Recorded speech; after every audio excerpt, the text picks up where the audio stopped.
Day 3 of me busting the myth that poor lifting form causes injury.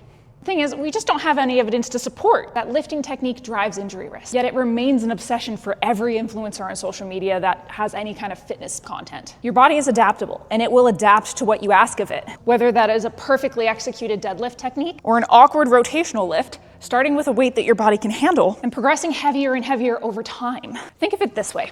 If you go to pick out your horse's feet, are you using perfect hinge mechanics to get down there? Or are you maybe a little bit awkward and rounded? And that's a fair amount of load that you're holding. When you go to put a saddle on, is it a perfectly executed military press style lift? Or is it maybe some awkward lifting and twisting?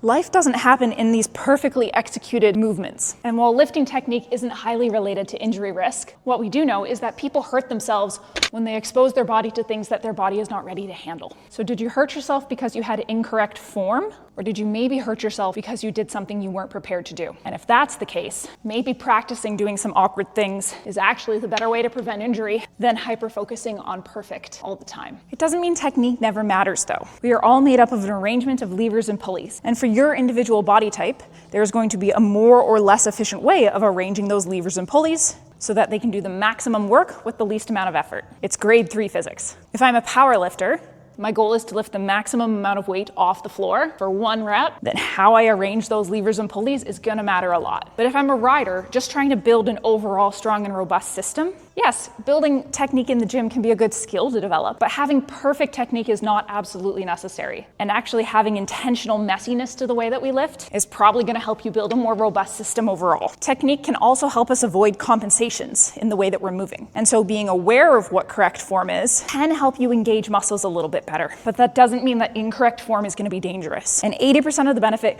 comes from just doing it. That last bit is the benefit that you get from doing it quote unquote correctly. So do me a favor and stop letting the idea of lifting wrong get in the way of you actually getting in the gym. Because the risk of not building a body that is strong and robust, capable of handling the demands of life and riding, far outweighs any minor risk of you hurting yourself in the gym.